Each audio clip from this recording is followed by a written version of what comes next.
Hello viewers, আসসালামু আলাইকুম। জনপ্রিয় তারকা দম্পতি নুসরাত ইমরোজ তিশা ও মোস্তফা সরোয়ার ফারুকীর ১৩তম বিবাহবার্ষিকী উপলক্ষে আগমন ঘটেছিল হিজল তমাল পিকনিক স্পটে।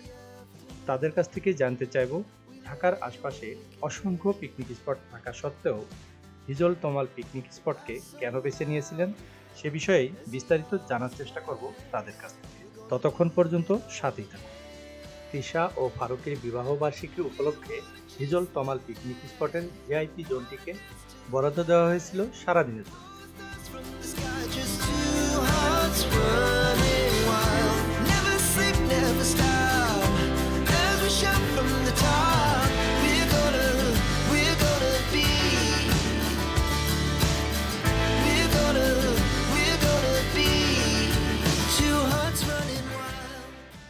মোস্তফা সরোয়ার ফারুকী সবসময় ভিন্ন ধরনের কিছু করতে পছন্দ করতেন, তাই তিশার ইচ্ছাও ছিল তাদের বিয়ের পোশাকে এবার তাদের ১৩তম বিবাহবার্ষিকী উদযাপন করবে।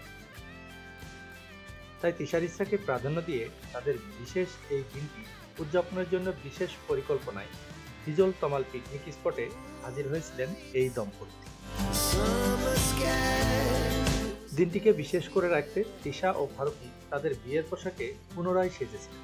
শুধু তাই নয়, সেই পোশাকে এখানে ফটোশুটও করেছিলেন।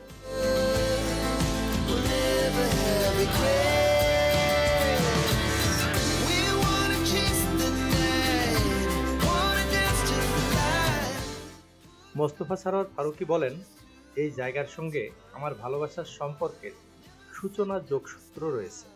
বিষয়টা আরও গভীরভাবে জানতে চাইলে মোস্তফা সরোয়ার ফারুকী জানান, ২০১০ সালে হিজল তমাল পিকনিক স্পটের মালিকের বাড়িতে নিখোঁজ সংবাদ নামের একটি নাটকের শুটিং হয়েছিল, আর সেই স্পটেই আমি তিশাকে বিয়ের প্রস্তাব দিয়েছি। আজ ১৩ বছর পর সেখানেই আসাটা মহাজাগতিক এক পরিকল্পনাও বটে। তিশা এবং ফারুকীর এই বিশেষ আয়োজনে উপস্থিত ছিলেন হিজল তমাল পিকনিক স্পটের ব্যবস্থাপনা পরিচালক জনাব আজম খান। তিনি চেষ্টা করেছেন তাদের এই আয়োজনে সব ধরনের সহযোগিতা করার জন্য। তিশাও তার নিজের অনুভূতি প্রকাশ করেছেন। তিনি বলেছেন, ২০১০ সালের এই দিনটাতে আমাদের বিয়ে হয়।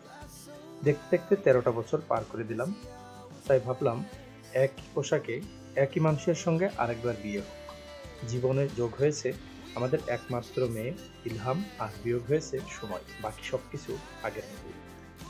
সারাদিন ঘোরাফেরা, আড্ডা আর ফটো সেশনের মধ্য দিয়ে তাদের এই বিশেষ দিনটি উদযাপন করেন এই তারকা দম্পতি।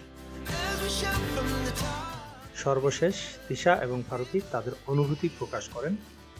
তারা জানান, কাজের প্রয়োজনে অসংখ্য পিকনিক স্পট এবং রিসোর্ট ঘুরে দেখেছেন, কিন্তু হিজল তমাল পিকনিক স্পটের মতো এত সুন্দর প্রাকৃতিক অপরূপ সৌন্দর্যময় স্থান আর দ্বিতীয়টি দেখেন নাই।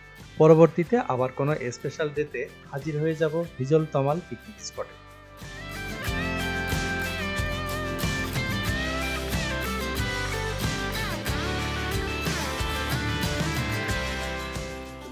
তো বন্ধুরা, হিজল তমাল পিকনিক স্পট থেকে আজকের মতো বিদায় নিচ্ছি। পরবর্তীতে অন্য কোনো দর্শনীয় স্থানের সৌন্দর্য তুলে ধরবো আপনাদের মাঝে। ততদিন পর্যন্ত সুস্থ থাকবেন, ভালো থাকবেন। আল্লাহ হাফেজ।